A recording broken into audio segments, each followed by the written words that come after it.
So last ভিডিওতে আমরা দেখেছিলাম যে কিভাবে আলফা কম্পোজিট ব্যবহার করে একটা ইমেজের উপর আরেকটা ইমেজ আমরা বসাতে পারি। সো ওটা তেমন একটা রিলেভেন্ট ছিল না, যার কারণে আমরা এটা সব ক্ষেত্রে ওটা ইউজ করতে পারতাম না। সো আজকের ভিডিওতে আমরা পেস্ট নামে যে একটা মেথড আছে সেই জিনিসটা নিয়ে কাজ করবো। এটা খুব মজাদার একটা জিনিস। তো আমরা যেটা মানে আলফা কম্পোজিটের যে সমস্যাটা ছিল যে আমরা একটা ইমেজের স্পেসিফিক পজিশনে আমরা আরেকটা ইমেজ বসাতে পারতাম না। সো এই জায়গাটায় আমরা সেই কাজটা আমরা করতে পারবো যে আমরা যে কোনো সাইজ রিসাইজ করে নিয়ে আমরা একটা ইমেজের উপর আরেকটা ইমেজ খুব সহজেই বসাতে পারবো। তো তার জন্য আমরা চলুন ডকুমেন্টেশনটা দেখে নিই, কারণ ডকুমেন্টেশনে সব কিছু বাই ডিটেলস বলা আছে। তো এখানে হচ্ছে আমরা ইমেজ পেস্ট মেথডটা ইউজ করব। তো এখানে বলছে যে paste another image into the image, অর্থাৎ যেটা আলফা কম্পোজিট করতে যে একটা ইমেজের উপর আরেকটা ইমেজ পেস্ট করে দিবে। দ্য বক্স আর্গুমেন্ট, অর্থাৎ এখানে আর্গুমেন্ট কী কী নেবে, এখানে আর্গুমেন্ট নেবে হচ্ছে কোন লোগোটা আমরা আর কি পেস্ট করব। লাইক যেমন ফোরগ্রাউন্ড, আমাদের যে ফোরগ্রাউন্ড ইমেজটা নিয়েছিলাম এর আগের ভিডিওতে, সেটা আর কি এখানে মনে করেন এই লোগোটা আমরা অরিজিনাল ব্যাকগ্রাউন্ডের উপর পেস্ট করব। আচ্ছা, এখানে বলছে বক্স অর্থাৎ বক্সের কথা এখানে বলা হয়েছে যে an optional for tuple giving the region to paste into. If a two tuple is used instead, it's treated as upper left corner. অর্থাৎ এখানে টোটাল 4টা টাপল দেওয়া যাবে, যেগুলো ডিফাইন করবে হচ্ছে এক্স ওয়াই এবং height and width. So X Y বলতে আমরা যেহেতু প্রথম কি দ্বিতীয় ভিডিওতে দেখেছিলাম এক্স ওয়াই দিয়ে আমরা আর কি কোন পজিশন থেকে আমাদের লোগোটা মানে থাকবে সেটা ডিফাইন করি আমরা এক্স অ্যান্ড ওয়াই দিয়ে। সো এই বক্সের যে টাপল থাকবে সেখানে আমরা ডিফাইন করে দেবো যে মানে কোন অংশটায় আমাদের সেই লোগোটা আমরা বসাবো সেটা আমরা এখানে ডিফাইন করে দেব।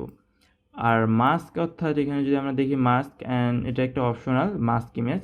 লাইক অনেক সময় ট্রান্সপারেন্ট যে ইমেজগুলো থাকে সেই ইমেজগুলোর মানে মাস্ক করে দিতে হবে যেন সেগুলোকে অ্যাকচুয়ালি ট্রান্সপারেন্ট হিসেবেই কাজ করে আমাদের এই ইমেজ মডেল। কারণ প্রোগ্রাম তো নিজে থেকে অতটা বেশি ইন্টেলিজেন্ট না, আমাদেরকে কমান্ড দিয়ে দিয়ে সবগুলো করিয়ে নিতে হবে। তো চলুন আমরা কোড এডিটরে চলে যাই। আমরা পাইচার্মে ওপেন করে নিয়েছি। সো আমরা আগের লেকচার থেকে কিছু কিছু কোড কপি করে আনবো। লাইক আচ্ছা, আরেকটু দেখবো আমরা ডকুমেন্টেশনে পেস্ট। আচ্ছা, এখানে বলছে if the mode doesn't match the pasted image is converted to the mode of the image, অর্থাৎ মানে দুইটা ইমেজেরই মোড সেম থাকতে হবে।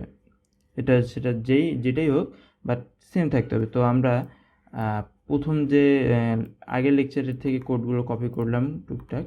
আচ্ছা, এই অংশটুকু কপি করলাম। এখন আমরা করব কি, আমরা পেস্ট জিনিসটা ব্যবহার করব। আমরা যদি ডকুমেন্টেশন আরেকবার খেয়াল করি যে এখানে পেস্ট যে মেথডটা আছে সে কিন্তু কোনো ইমেজ রিটার্ন করতেছে না। অর্থাৎ যেই ইমেজের উপর আমরা অর্থাৎ ব্যাকগ্রাউন্ড ইমেজের উপর আমরা যখন ইমপ্লিমেন্ট করব, ব্যাকগ্রাউন্ড ইটসেলফ মানে এটার উপরেই আমাদের লোগোটা বসে যাবে। আচ্ছা, জিনিসটা একটু ক্লিয়ার করতে আমরা কোডটা করে ফেলি, তাহলে জিনিসটা আরও বেশি ক্লিয়ার হয়ে যাবে। সো আমরা যদি ব্যাকগ্রাউন্ড ডট পেস্ট দিলাম, তা পেস্ট হবে কি হচ্ছে ফোরগ্রাউন্ড ইমেজ। আচ্ছা, ফোরগ্রাউন্ড। আচ্ছা, ইমেজটা কোথায় প্রিন্ট হবে? সো আমরা সাপোজ দিলাম হচ্ছে 100 দিলাম। আচ্ছা, এটা টপল হবে, এখানে ব্র্যাকেট দিয়ে দিলাম। এবং মাস্ক জিনিসটা আপাতত আমরা করলাম না, এটা আমরা পরে দেখব। ব্যাকগ্রাউন্ড ডট শো, আমরা কিন্তু এর আগে চাইলেই কিন্তু আমরা এখানে ইমেজ ইকুয়াল দিয়ে দেন ইমেজটাকে এভাবে শো করতে পারবো না, কারণ আমাদের এখানে এরর দেখাবে যে কারণ আমাদের পেস্ট যে মেথডটা আছে সে কোনো প্রকার ইমেজ রিটার্ন করছে না। সো আমরা এটাকে ইমেজের রিটার্ন টাইপ নিতে পারবো না, যার কারণে আমরা এখানে ব্যাকগ্রাউন্ডের মধ্যে নিয়ে ব্যাকগ্রাউন্ডটাকে আমরা শো করব। তো এখন যদি শো করি, দেখতে পাচ্ছি যে এই জায়গাটা আমাদের লোগোটা আসছে। কিন্তু আমরা যদি একটু খেয়াল করি যে আমাদের অরিজিনাল যে লোগোটা আছে সেটা কিন্তু টোটালি ট্রান্সপারেন্ট লোগো, কিন্তু তারপরেও এখানে ট্রান্সপারেন্ট হওয়া সত্ত্বেও এই বক্সগুলো আর কি ইমেজে আসছে। তো সেটা কিভাবে রিমুভ করব, সেটা রিমুভ করার জন্য এখানে মাস্ক আর্গুমেন্ট আছে, সেটার জন্য আমরা এখানে আবার ফোরগ্রাউন্ড লিখে দিব, তাহলে আমাদের জিনিসটা মাস্ক হয়ে যাবে। এখন দেখতে পাচ্ছি যে এটা টোটালি ট্রান্সপারেন্ট, ব্যাকগ্রাউন্ডে যে সাদা অংশটা ছিল সেই অংশটুকু নাই। তা আমরা এখানে দেখতে পাচ্ছি ইমেজটা কতটুকু আসছে, 100x এবং 100y, মানে 100 পিক্সেল ডানে 100 পিক্সেল নিচে আসছে। তো আমরা চাচ্ছি ইমেজটাকে আমরা একদম সেন্টারে আনবো। তো সেন্টারে কীভাবে আনতে পারি? হ্যাঁ, সেন্টারেও আমরা আনতে পারি। তার জন্য আমাদের জানতে হবে যে ব্যাকগ্রাউন্ড যে ইমেজটা আছে সেই ইমেজের হাইট এবং উইথ কত, তাহলে আমরা সেই অনুযায়ী জিনিসটা বের করতে পারবো। তা আমরা হয়তো প্রথম ভিডিওতে ঠিক আমার মনে নাই দেখেছিলাম যে কিভাবে একটা ইমেজের সাইজ বের করতে হয়। তো আমরা ইমেজের সাইজ বের করব। এটা হচ্ছে ব্যাকগ্রাউন্ডের উইথ কমা ব্যাকগ্রাউন্ডের হাইট হবে হচ্ছে background dot size. So BW এবং BH হচ্ছে আমাদের উইথ এবং হাইট। আচ্ছা, আমরা যদি এখন এখানে BW ডিভাইডেড বাই 2 অর্থাৎ সম্পূর্ণ যে ইমেজটা আছে তার অর্ধেক আর BH ডিভাইডেড বাই 2 দেই, তাহলে মোটামুটি ইমেজটা আমাদের সেন্টারে আসবে। আচ্ছা, এখানে কি বলতেছে, এখানে বলছে যে ফ্লোট আসছে, goat float but argument expected. তো স্বাভাবিকভাবে একটা ইমেজ ভাগ ডিভাইডেড করে ফ্লোট আসবে। সো এটাকে আমরা ইন্টে কনভার্ট করে নিই, ইন্টেজার কনভার্ট করে নিয়ে এখন যদি রান করি, আমরা দেখতে পারবো যে সম্পূর্ণটা না হলেও বাই ডিফল্ট কিছুটা অংশ হলেও সেন্টারে আসছে। কিন্তু আমরা অ্যাকচুয়ালি কিভাবে সেন্টার করব, এটার জন্য আরেকটু খাটতে হবে। সেটা হচ্ছে আমরা যদি forward width foreground height equal foreground dot size দেই, ফোরগ্রাউন্ড ডট সাইজ দিলাম। তো আমরা এখানে minus foreground width divided by 2 minus foreground height divided by 2 যদি দেই, ফোরগ্রাউন্ড হাইট হবে এখানে। হ্যাঁ, তাহলে দেখতে পাচ্ছি ইমেজটা একদম অরিজিনালি সেন্টারে আসছে।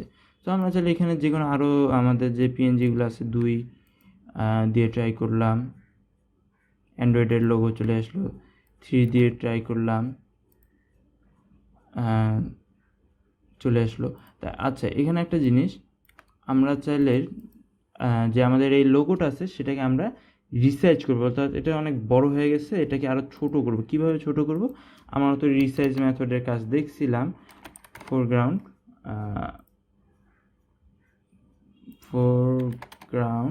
ইকুয়াল ফোরগ্রাউন্ড ডট রিসাইজ করব কিভাবে? আমাদের যেই উইথ এবং হাইট আছে এটা ডিভাইডেড বাই 2, অথবা আমাদের পরিমাণটা আমি অর্ধেক যেটা আছে তার থেকে অর্ধেকে কনভার্ট করব। তা এটাকে আবার ফ্লোট রিটার্ন করবো, আমি এটাকে ইন্টে কনভার্ট করে নিই। দেন এটাও আমাদের ফ্লোট রিটার্ন করবো, আমি এটাকে ইন্টিজারে কনভার্ট করে নিলাম। এখন আমরা যদি রান করি, আচ্ছা এখানে বলতে পারছি রিস্যাম্পলিং, ইরর আসতেছে কেন? আচ্ছা, এটা একটা টুপল, যার কারণে এটাকে আমরা আরেকটা ব্র্যাকেট দেওয়া লাগবে। দেন আমরা এটাকে রান করব। হ্যাঁ, এখন আমরা দেখতে পাচ্ছি এটা টোটালি অর্ধেক হয়ে গেছে, কিন্তু এটা সেন্টারে নাই, সেন্টার থেকে একটু সরে এসছে। তার কারণ হচ্ছে এখানে যেটা হাইট উইথ সেটা এখানে আমরা অর্ধেক করলাম, চেঞ্জ করলাম, কিন্তু তারপরও এইখানে যখন আমরা মাইনাস করছি FW ডিভাইডেড বাই 2, তখন এই পুরাতন যে হাইট উইথ ছিল সেইটা হাইট উইথ দিয়ে আর কি যে কাজগুলো করতেছে। তো আমরা জাস্ট চাইলে এই লাইনটা যদি এখানে আরেকবার লিখে দিই, তাহলে এই জিনিসটা আবার একদম সেন্টারে চলে আসছে। তা এভাবেই অ্যাকচুয়ালি আমরা পেস্ট মেথডের কাজ করতে পারি। পেস্ট মেথড দিয়ে আমরা ইমেজের যে কোনো স্পেসিফিক পজিশনে একটা লোগো রিসাইজ করে হোক, যেভাবে আমাদের সুবিধা সেভাবে আমরা ইমেজটাকে প্লেস করতে পারি। তো আজকের এই ভিডিও এই পর্যন্তই। নেক্সট ভিডিও দেখার জন্য সকলকে আমন্ত্রণ রইল। ধন্যবাদ।